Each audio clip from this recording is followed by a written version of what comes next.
Você está prestes a assistir uma das ministrações da Igreja Batista Sião em Maringá. Antes de começar, já dá um like nesse vídeo, se inscreve no canal e ativa as notificações.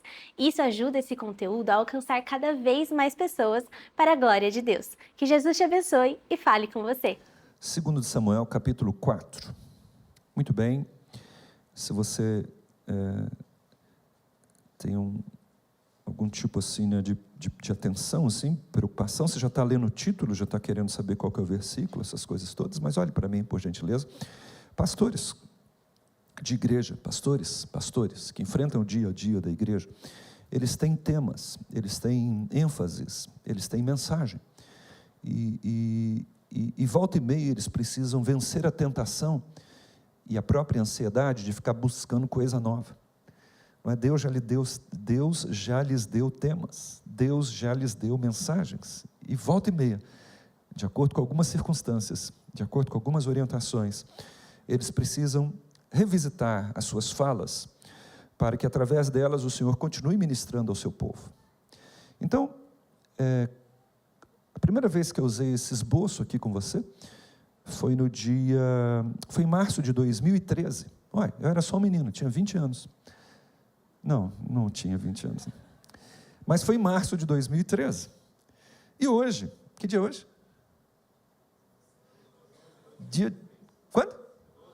12 de julho de 2026, vou usar o esboço novamente, isso é uma coisa boa para mim, significa que estou vivo até hoje, e alguns de vocês vão ouvir alguma coisa, vive fazendo o que faço, há tantos anos, fico feliz de olhar essa informação aqui no meu esboço. Versículo de número 4, e eu vou pedir para nós ficarmos em pé, vamos fazer isso? Dar uma mexida com você aí, segundo livro de Samuel, capítulo 4, nós vamos observar o versículo 4, dê uma olhadinha do seu lado, veja se não tem alguém sem as escrituras. Hoje eu não estou com o meu backup aqui, deixa eu só ver, quem está com backup aí, que pesa meio quilo mais ou menos, levanta ele bem alto, isso mesmo, muito bem, uma galera aí, hoje eu não trouxe o meu, que bom que você trouxe, eu só estou hoje com o meu virtual, quem está só com o virtual aí?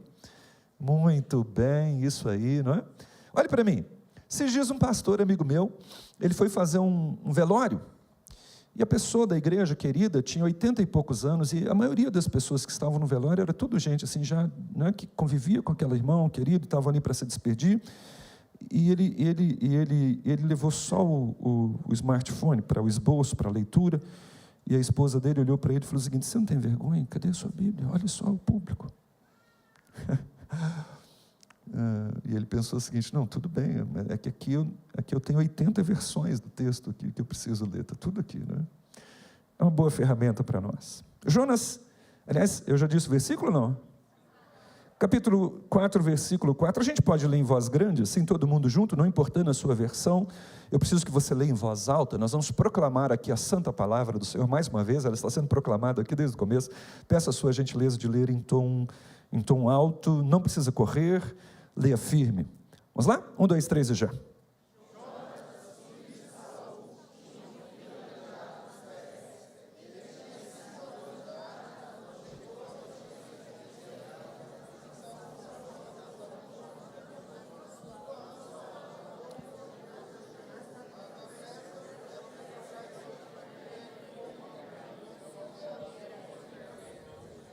Muito bem. Vamos orar mais uma vez? Aliás, vamos orar. Senhor, que bom que nós estamos aqui. E que bom que o Senhor nos permite reunir hoje. Que bom que a sua palavra é viva, eficaz. E o Senhor tem algo a compartilhar com o meu coração e com as pessoas aqui nessa manhã. Nós honramos o Senhor e pedimos sabedoria e mais do que ouvidos atentos, nós precisamos também de coração quebrantado para percebermos o Senhor, suas inclinações, suas direções, e em humildade, Senhor, então nós obedecermos o Senhor e andarmos com o Senhor por pura alegria de servir um Deus tão maravilhoso como o Senhor é. Oro por mim, por todos nesse momento, e faço isso em nome de Jesus. Diga amém aí onde você está, a menos que você queira permanecer os próximos 50 minutos em pé, eu sugiro que você se assente. Na verdade, eu peço para todo mundo se sentar, ninguém em pé, por favor. E evite-se também qualquer tipo de movimentação a partir de agora, Você me ajuda muito se assim eu fizer, e se você precisar se movimentar, eu vou saber que você pensou bastante antes de fazê-lo. Esse texto, ele apresenta uma daquelas histórias bíblicas assim, lindas. Há um monte de histórias como essa na Bíblia. Você, como leitor da Palavra de Deus, um observador das Escrituras, volta e meia, você se depara com textos assim, que você suspira, e você fala, nossa, mas que coisa linda. Essa semana, por exemplo, nos meus momentos devocionais, aliás, por favor, olhe para mim, se você tivesse que me dizer como é que foram os seus momentos devocionais essa semana, como é que foram? Irmão, pelo amor de Deus, você não pode chegar aqui num domingo de manhã sem ter encontrado Jesus algumas vezes durante a semana, lá no seu quarto, na sua universidade, ou no seu carro. Isso é inconcebível para um crente vivo. Diga comigo, crente vivo. Crente vivo, irmão, não é alguém que está respirando. Crente vivo é alguém que está se relacionando com Jesus Cristo todo dia, todo dia. O prazer de estar com Jesus, o prazer de estar com o Pai.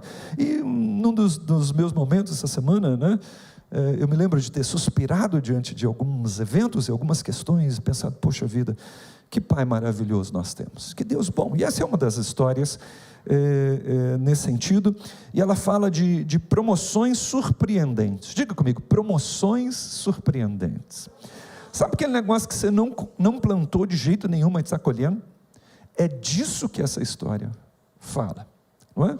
Essa graça surpreendente, essas coisas que Deus faz assim, de graça mesmo. E eu quero chamar você para observar uma coisa importante, para a gente não cair na tentação de confundir o personagem principal. O personagem principal das Escrituras é sempre o Senhor. Diga comigo, o Senhor. Então, quando você ouve a história de Davi, ouve a história de Josué, ouve a história de Bartimeu, da Samaritana, tudo isso é importante. O Senhor está usando essas pessoas, eles são centrais sim na história, mas a história fala do Senhor. Diga comigo, do Senhor. O centro é sempre o Senhor. O centro é sempre o Deus Santo. O centro é sempre o Deus justo. O centro é sempre o Deus misericordioso, sábio, generoso, bom, pré-chuchu, que a Bíblia nos apresenta, um Pai assim, tão intenso na sua relação com a sua criação. Muitas bênçãos do Senhor são condicionais. Diga comigo, condicionais. Sim, você precisa plantar. Sim, precisa jejuar. Sim, precisa romper com aquela questão. Sim, precisa orar mais. Tempo atrás, um amigo meu olhou para mim e falou, pastor, quando nós precisamos mudar o nível, a gente precisa fazer coisa diferente. Então está na hora de você voltar para o monte. Está na hora de voltar para isso, está voltando. E é tão interessante que às vezes a gente se acostuma com o nível.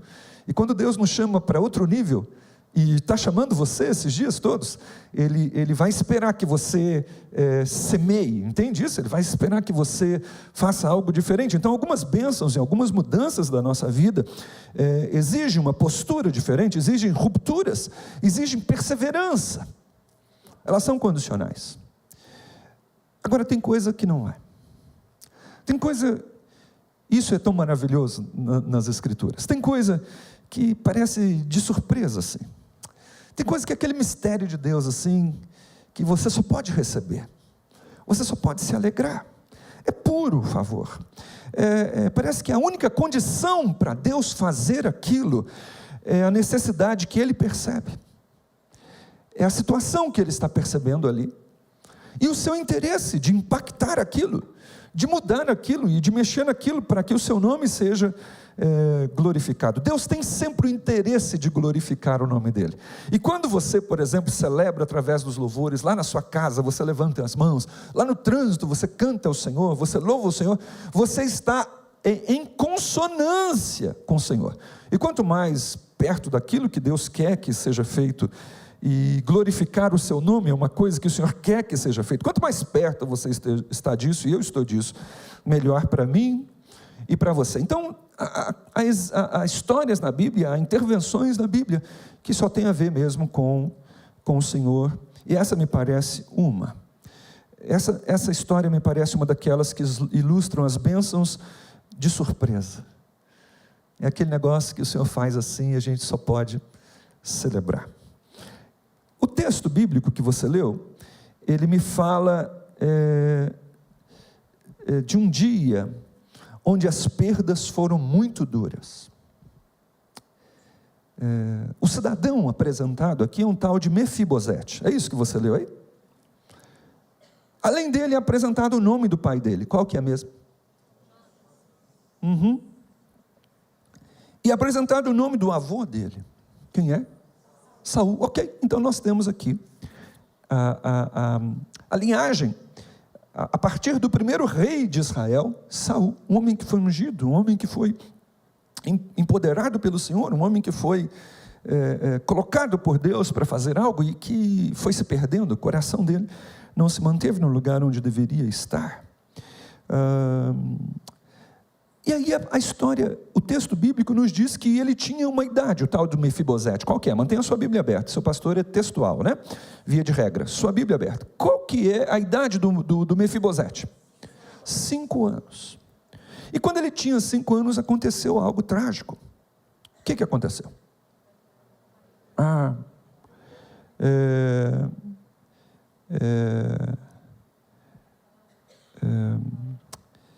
Uma tragédia aconteceu, certo? Quando ele tinha 5 anos, o seu avô e o seu pai foram mortos no campo de batalha. Os dois no mesmo dia. Uma morte trágica. Suas forças, sua habilidade não foram suficientes, sua bravura no campo, sua fúria contra o inimigo, não foram suficientes para mantê-los. E lá vai Saul e Jonatas tombando no campo de batalha. E quando essa notícia chega, a menina encarregada de cuidar de Mefibosete, ela pega Mefibosete no colo e ela sai correndo. É isso que diz o texto aí? E por algum motivo ela não segura bem. Por algum motivo ela falha naquilo. Mefibosete cai, e a Bíblia diz que acontece o que com ele? Ele ficou manco. É interessante. A partir daí, então, isso acontece com esse cidadão. Então, se ele tivesse puxado o avô dele, ele seria um homem fisicamente atraente. Seria um homem alto, seria um homem forte, seria um homem daqueles que chamam a atenção, que era assim que era apresentado Saul nas Escrituras. Se tudo desse certo para esse menino aqui, se a vida dele corresse normalmente, se a dinastia do pai dele corresse normalmente, com o passar do tempo ele moraria nas melhores casas. Na verdade agora talvez morasse, mas o destino dele era esse. Se tudo desse certo, ele seria chamado e tratado com base em seus títulos de realeza. Se tudo tivesse dado certo, ele teria servos e servas e puxa vida, a vida dele, o futuro dele parecia assim tão brilhante. E tudo acabou num dia, certo? É numa tacada. Eu olho para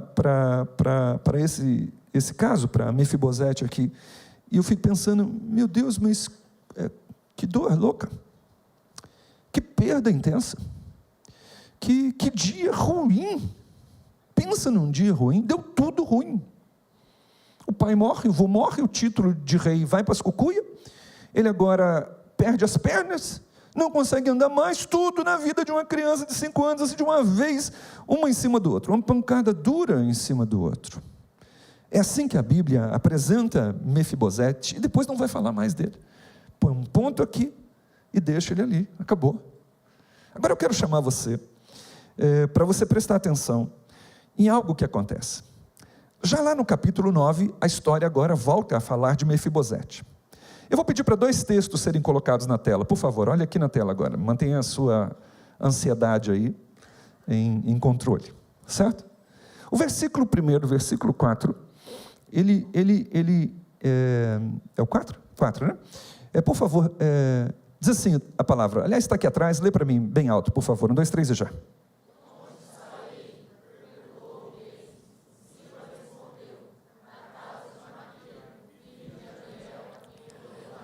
É interessante.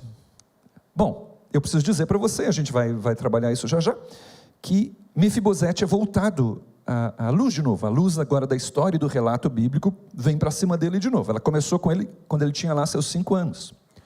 E agora as décadas passam. E o rei, quem está perguntando ali onde está ele, é o rei Davi. O rei que sucedeu o avô de Mefibosete. E o rei Davi agora faz uma pergunta: onde está ele?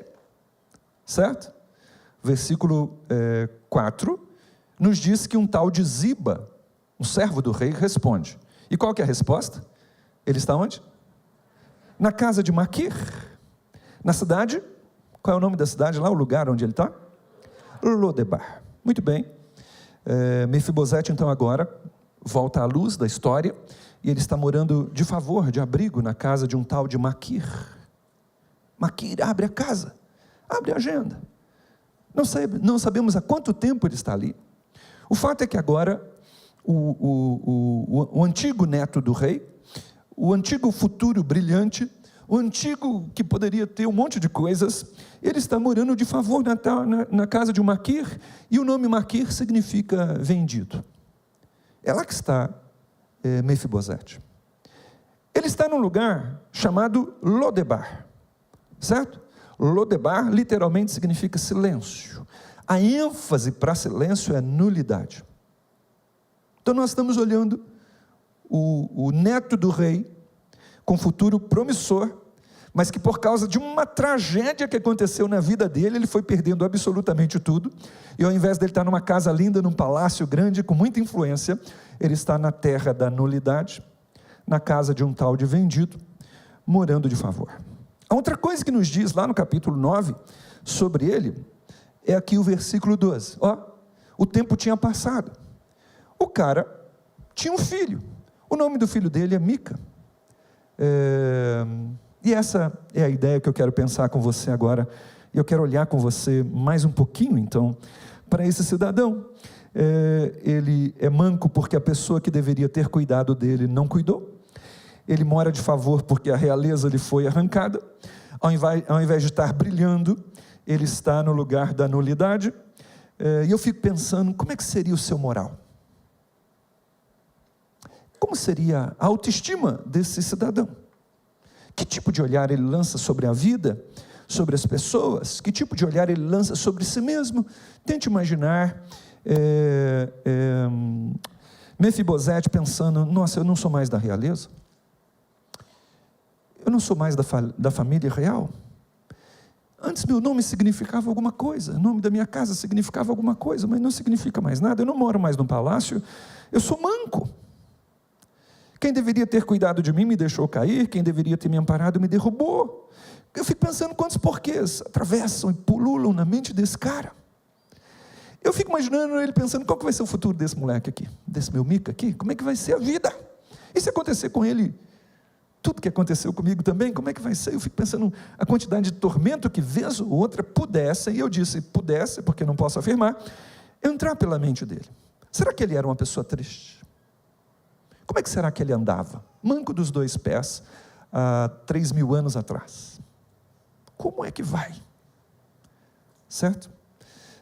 Será que ele dizia de si mesmo, eu não nasci assim? Eu poderia ter sido diferente, porque... Quando eu olho para Mefibosete, essas coisas me passam pela cabeça o tempo inteiro. Eu olho ele assim, mas muda o dia na vida de Mefibosete. E eu quero ler agora com você o capítulo de número 9. Eu coloquei só alguns textos ali para introduzir, mas agora eu quero vir com você para o capítulo de número 9. Por favor, abra a sua Bíblia. Venha com ela aqui, venha nela aqui comigo. Vamos entender agora um pouco o que está acontecendo. Versículo 1 diz assim, a santa palavra. Certa ocasião Davi perguntou, resta ainda alguém da família de Saul, a quem eu possa mostrar lealdade, por causa de minha amizade com Jonatas? Então chamaram Ziba, um dos servos da família de Saul antiga, e ele foi trazido para apresentar-se diante de Davi, e o rei Davi lhe perguntou, você é Ziba? Sou teu servo, sim, senhor. Perguntou-lhe então Davi, resta ainda alguém da família de Saul, a quem eu possa mostrar a bondade de Deus? Repita comigo, bondade de Deus. Ziba então respondeu, ainda há um dos filhos de Jonatas, ele é aleijado dos 2 pés. Só para fazer uma ponte, Davi tinha feito uma aliança de sangue com Jonas, uma aliança de muita amizade. Eu fico imaginando a hora que o coração dele pulou assim, falou, nossa, o filho do meu amigo Jonatas, que guerreou comigo. E aí o versículo 4 diz assim, Davi diz assim, onde é que ele está? Foi onde a gente leu. Ziba respondeu, na casa de Maquir, filho de Amiel, em Lodebar. Então o rei Davi mandou trazê-lo da terra da nulidade. Quando Mefibosete, filho de Jonatas e neto de Saul, compareceu diante de Davi, prostrou-se com o rosto em terra. Mefibosete? Perguntou Davi. Ele respondeu, sim, eu sou teu servo Mefibosete. Versículo 7. Por favor, Mefibosete, não tenha medo, pois é certo que eu o tratarei com bondade por causa da minha amizade com teu pai Jonatas. Vou devolver-lhe todas as terras que pertenciam ao seu avô Saul, e você comerá sempre à minha mesa. Mefibosete prostrou-se e disse, quem é o teu servo, para que preocupes com um cão morto como eu? Então o rei convocou Ziba e disse-lhe, devolvi ao neto de Saul, seu senhor, tudo que pertencia a ele e à família dele. Você, seus filhos e seus servos cultivarão a terra para ele. Você trará a colheita para que haja provisões na casa dele. Mas Mefibosete comerá sempre à minha mesa. Ziba tinha 15 filhos e 20 servos. Então Ziba disse ao rei, o teu servo fará tudo o que o rei meu senhor ordenou. Assim Mefibosete passou a comer à mesa de Davi como se fosse um dos seus filhos. Mefibosete tinha um filho ainda chamado Mica. E todos os que moravam na casa de Ziba tornaram-se servos de Mefibosete. Então Mefibosete, que era aleijado dos pés, foi morar em Jerusalém e passou a comer à mesa do próprio rei diariamente. É uma história linda essa. Uma história maravilhosa. Uma história do Deus da Bíblia. Eu quero pensar um pouquinho com você. É interessante que os versículos 1 e 3 do texto que nós lemos, dá um negócio lá no rei, e ele diz o seguinte, eu quero fazer bem para alguém. Não é? E o versículo 3 diz o seguinte, eu quero mostrar a bondade de Deus para alguém.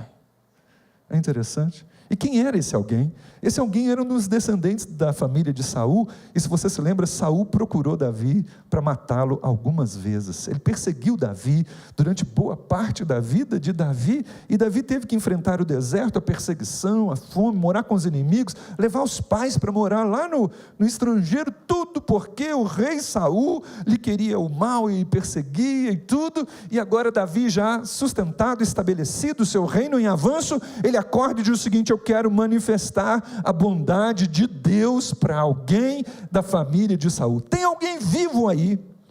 E aí então é que entra essa figura de Mefibosete, ele aparece novamente na história. Ele era um descendente de Saul. Eu quero mostrar a fidelidade de Deus para alguém da família de Saul. Eu quero manifestar como Deus é bom para alguém da família de Saul. E daí o versículo 5 vai dizer para nós que quem sabia onde Mefibosete estava era Ziba, e Ziba disse, está em Lodebar. O da família real, o de sangue real, está lá na terra da nulidade, lá no lugar do silêncio, lá na casa do vendido. Olhe para ele, ele está lá meio mofado, meio cheio de pó, meio sem muita expectativa, meio sem esperança nenhuma para a vida dele, nem para o seu descendente. E é tão maravilhoso o versículo 5, diz para mim e para você, e você leu aí comigo, que o rei mandou buscá-lo. Diga comigo, o rei mandou buscá-lo. Pode vir da nulidade para cá. Seu tempo de nulidade, ou seu tempo de silêncio já foi vencido. Deus agora chama Mefibosete à luz de novo. Põe luz de novo no manco. Põe luz de novo naquele que estava lá perdido, esquecido e todo desprezado por tempo suficiente. Parece que o Senhor falou, olha, já acabou o tempo do seu desprezo. Eu acho isso tão maravilhoso. Saia de Lodebar e venha apresentar-se diante do rei. É isso que está acontecendo aqui. Consegue vir comigo ainda? Mais um pouquinho. Versículo 7, você leu? O rei olhou para ele, uma vez que se identificou tudo, está tudo claro, é isso mesmo, tá bom. Então, como Deus é muito bom, eu vou devolver para você tudo que era do seu avô.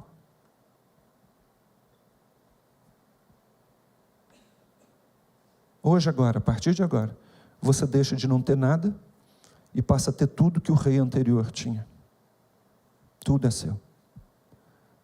Acho isso tão interessante. O rei devolveu as terras a Saul. Aliás, perdão, o rei devolveu as terras de Saul a Mefibosete. Veja, versículo 9 e 10. Além de devolver as terras de Saul a Mefibosete, Deus, através de Davi, dá servos para Mefibosete. 35 pessoas, pelo menos. Na verdade, 36. Não é? As que foram mencionadas aqui. Ziba, seus 15 filhos e 20 netos. 20 servos. Todo mundo agora passa a cuidar dos interesses de Mefibosete. Suas terras, suas colheitas, seus paióis, seu gado, tudo agora que era de Saul vem para você, e você vai ser cuidado agora por essas pessoas. Não é mais o vendido Maquir que vai cuidar de você, são todas essas pessoas agora que vão cuidar de você a partir de agora. Versículo 13, você lê o texto, e o texto diz que além disso, o rei diz assim a Mefibosete: a partir de agora você vai comer a minha mesa todos os dias. É um upgrade do tamanho do mundo, nem fala a verdade. Que coisa, que interferência, que mudança, é tão maravilhoso. A gente vê isso acontecendo, e o Senhor relata um texto desse para chamar a atenção de todos os leitores, todo mundo que viria depois para saber da história de Mefibosete, que ele é um Deus assim tão maravilhoso, um Deus tão grande, um Deus capaz de fazer viradas na vida das pessoas, tudo porque Ele quer fazer. O Deus das Escrituras, tem hora que Ele olha para a vida da gente e fala o seguinte: vou tirar você da nulidade, vou colocar uma luz sobre você, vou abençoar você, e vou usar você para abençoar o mundo inteiro, porque a sua história vai ser contada assim daqui para frente. Se você é um leitor estudioso da Bíblia, você sabe que há outro episódio na vida de Mefibosete, mas eu não vou observá-lo agora. Mais para frente, você vai observar isso. Eu estou olhando esse dia lindo, com uma surpresa tão boa. Perceba, logicamente, os títulos não foram devolvidos a Mefibosete, ele não é chamado agora de rei de Israel, como poderia ter sido. A posição real também não é devolvida a ele. As condições físicas não são devolvidas a ele. Algumas coisas não mudaram de jeito nenhum. Mas é muita bênção. Quem concorda aí diz: eu concordo, é muita bênção, demais. Olhe para mim, por favor. Como é que deve ter sido aquela noite? Como é que dorme? E a esposa? Não fala nada dela. Mas e o Mica? Como é que dormiu? Deixa eu contar uma coisa para vocês. Uma vez, irmãos, nós fomos sair de férias, os meninos eram pequenos ainda, e eu tinha, dentro das possibilidades, contratado um pacote no hotel, para a gente passar uns dias. Eu cheguei lá na porta, o pessoal falou o seguinte: então, nós estamos com uma promoção hoje, bem no seu dia. O senhor não quer mudar para a suíte top, mega, hiper, internacional, pela mega bagatela de R$100, assim, por mês? Eu falei assim, ou é uma pegadinha, cadê as câmeras? Ou nós vamos chutar o pau da barraca hoje? Imagina um upgrade daquele. Fui dormir na ala internacional do hotelzão chique. Eu, a Selminha e os meninos. Bom, agora você imagina a cena dos meninos pequenininhos, quando eles entraram numa suíte, que era maior do que a nossa casa, assim, quase. E aquele negócio tudo lindo. A hora que eu vi, os dois estavam pulando em cima da cama. Uhul! Pensei no Mica. Como é que dorme? Um toque de graça desse, um favor desse, uma coisa assim tão assim, grande. Você imagina, o cara está lá no trabalho dele, irmãos, e aparece lá um arauto do rei e olha para ele e diz que o senhor é o tal do Mefibosete.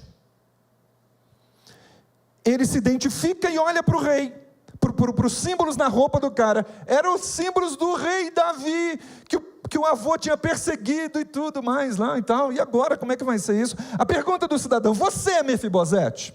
Ele tem que dizer que sim. Pois aí o rei mandou buscar o senhor, para o senhor ir lá para a casa dele agora, o senhor tem uma audiência com o rei Davi agora. Imagina como é que vai. Quantos aqui iam perguntar, mas o que vai acontecer lá? Você sabe o que vai acontecer? Tinha que ter perguntado, deve ter perguntado. E o arauto deve falar, não tenho autorização para conversar com o senhor sobre os assuntos importantes que o rei da nação tem. Aliás, eu não sei. E lá vai Mefibosete, quanto tempo de caminhada. E agora ele chega na presença do rei. E a gente tem essa transformação que eu não sei para você, mas para mim ela é emocionante. Olhe para textos assim, eles me enchem de esperança, eu não sei você. Me enche de esperança, porque está dizendo para mim que eu sirvo esse mesmo Deus, e Ele é maravilhoso, Ele sabe fazer esse tipo de coisa na vida das pessoas. Tem mais alguém que serve esse Deus assim? Porque às vezes, irmãos, a nossa visão de um Deus é um Deus que vai arrancar o nosso tapete já, a qualquer momento, mas o Deus da Bíblia, Ele é Deus de fazer essas coisas com as pessoas. O rei chamou, o rei foi bom com ele, o rei mudou tudo, só porque quis mostrar a bondade de Deus. Diga comigo, bondade de Deus. Não é o rei que é bonzinho, ele está querendo mostrar a bondade do Deus a quem ele servia. O personagem principal está sendo apresentado aqui, o Deus das Escrituras, o Deus da história, que achou Mefibosete lá na terra da nulidade e tocou a vida dele dessa maneira. Da casa de Maquir para a casa de Davi. Maquir é vendido, Davi é amado. É uma mudança interessante. De uma vida de privações para uma vida de provisões. De uma vida no lugar da nulidade para a alegria de uma vida transformada. Do esquecimento, do silêncio para a amizade e consideração do próprio rei. Essa é a história de Mefibosete. Ainda manco, ainda com cicatrizes, ainda com um monte de porquês, possivelmente, mas sentado à mesa do rei.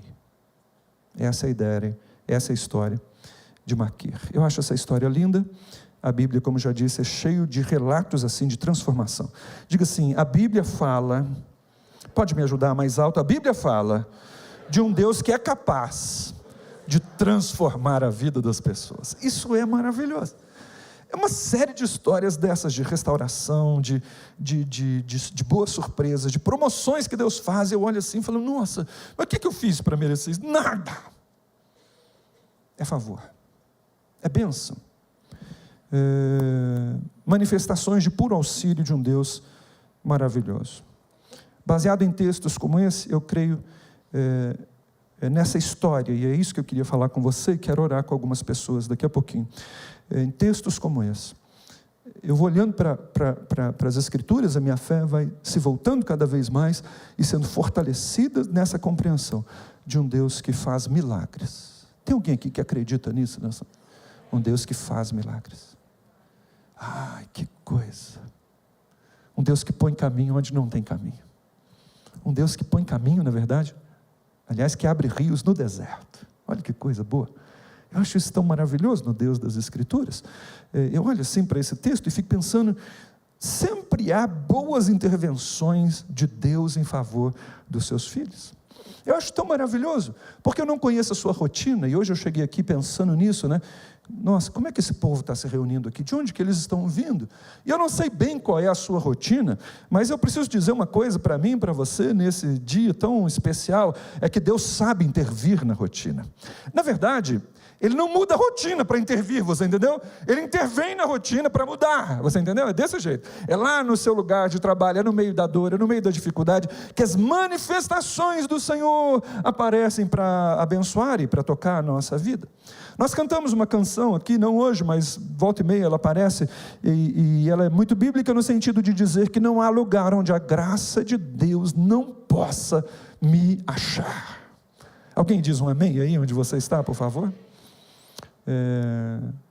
Talvez aqui no nosso meio alguns se levantariam para dizer, puxa vida, eu estava com tudo tão planejado, tão bem.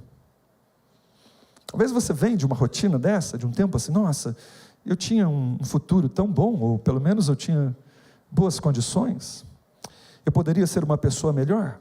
Talvez você esteja aqui nessa manhã pensando, nossa, estraguei tudo, ou estragaram tudo, e eu poderia estar noutra. Esse tipo de pensamento é nosso, estragar a minha vida. Alguém que tinha que cuidar de mim me deixou cair, ou alguém me empurrou mesmo, e eu fiquei manco. Às vezes essa é a realidade de muitos de nós. Eu estou aqui frustrado, minhas boas expectativas foram arrancadas de mim. Olha lá minha cunhada, olha lá aquela Beltrana, olha lá aquele ciclano, olha como que eles estão. E eu estou aqui, às vezes, carregando e arrastando um peso no meio dessa nulidade, aqui empoeirado nessa terra de silêncio, amordaçado, oprimido, limitado, nulo. Talvez você tenha vindo aqui e essa seja um pouco da sua realidade. Talvez o que tenha te atingido tenha sido o divórcio. A traição, a quebra da sociedade.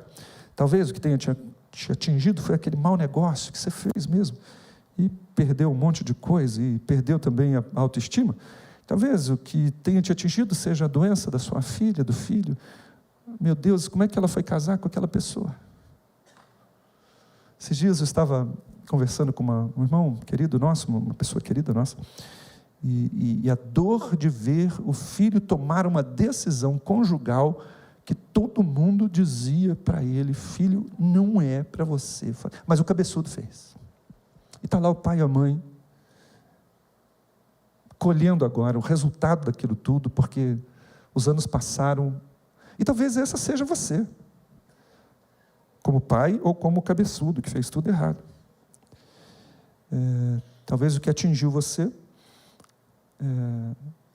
foi a falência ou aquela mudança que você achou que ia ser tão bom. Então, um sonho tão simples de realizar, ele foi privado. Talvez a gente se levante para dizer isso mesmo: olha, o pastor tinha que ter cuidado de mim, não cuidou. Ou a igreja tinha que ter cuidado de mim e não cuidou. E a gente saberia dizer: o patrão não foi muito correto. Ou, sei lá, aquela pessoa que colocou aquele apelido em mim, olha, aquele apelido em mim, nossa, ele quebrou a minha vida quando eu tinha 15 anos, 14, 12, sei lá quanto, ou 40 e poucos. O fato, irmãos, é que há muitas coisas que nos lançam no lugar da nulidade, e a gente agora passa a vida mancando. Não é? Arrastamos um peso, às vezes, de amargura, arrastamos, às vezes, o peso de limitação, a gente não consegue avançar, não consegue correr, nossa caminhada é torta, ela é manca, ela é claudicante, não é? Por causa de algumas coisas que fizeram a nós.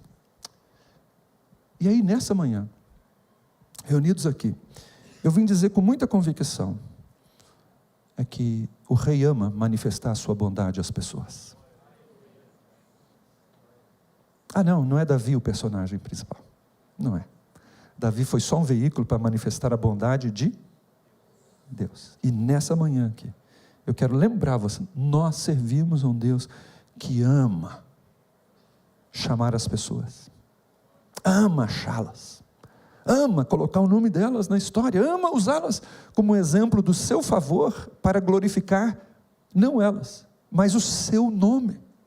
O toque de Deus na vida das pessoas não é só para impulsioná-las, é porque Ele é muito amoroso, Ele quer impulsioná-las, Ele quer abençoá-las, Ele quer elevá-las, Ele quer promovê-las. Deus não tem, a grandeza de Deus, irmãos, é tão grande, que Ele não tem preocupação em engrandecer o nome de ninguém.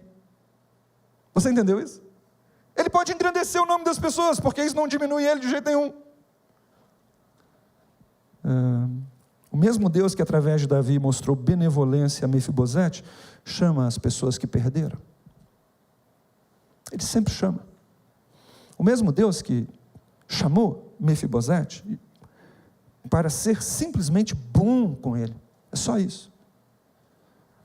Não tem nada, Mefibosete não fez nada.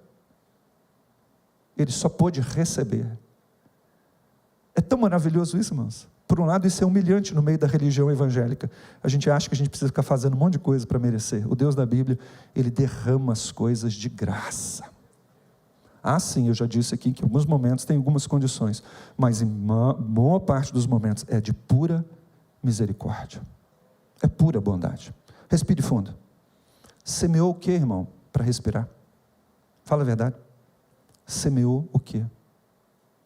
Graça, favor, beleza. Deus chama os que foram derrubados. Deus chama os que mancam. Deus chama os enfermos. Deus chama os que não entendem. Deus chama os que colhem sim agora o erro, as consequências dos seus próprios erros. Deus chama. Ele não os quer sem esperança. Deus não quer ninguém oprimido na casa de Maquir. Deus não quer ninguém empoeirado, ou isolado, ou anulado em Lodebar. Deus tem um palácio maravilhoso, e Ele chama as pessoas para adentrarem as fileiras do seu palácio, sem merecer, com as roupas que estão, me permita o termo, com a manquidez que estão, para Ele fazer com que elas comam da sua comida, para que a sua glória e o seu nome as dignifique, porque elas não têm nada que faça isso. O Deus das Escrituras não quer as pessoas longe dele, porque Ele sabe que é dele que elas precisam. Queria chamar você para você ficar em pé aí onde você está, por favor.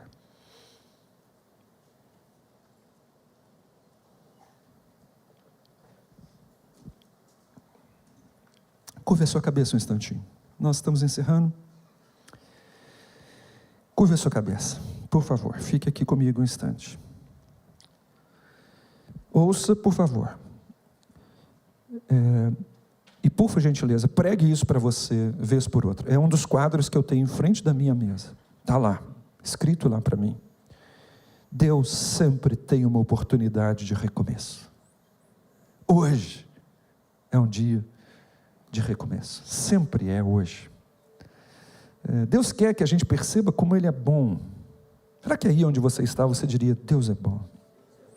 Aí Satanás vai dizer, mas você não é. Não estamos falando de você aqui. Pode responder para ele. Não estamos falando de mim aqui.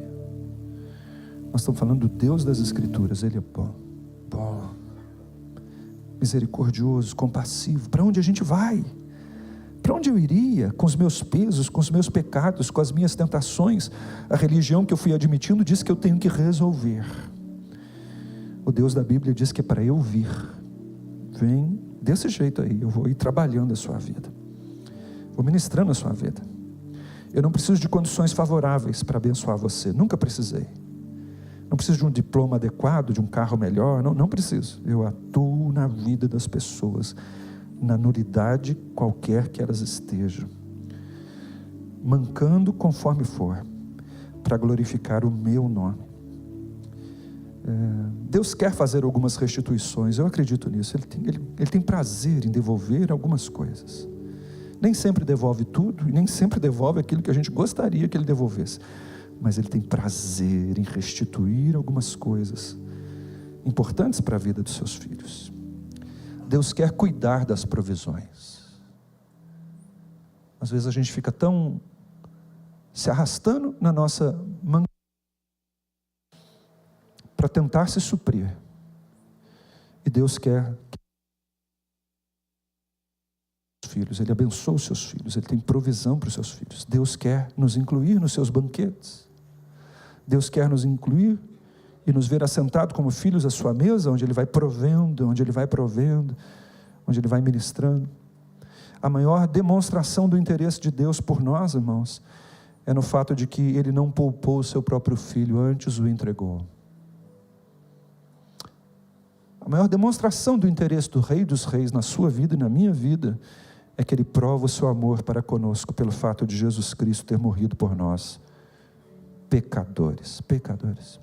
Muito obrigado por ter assistido o nosso vídeo.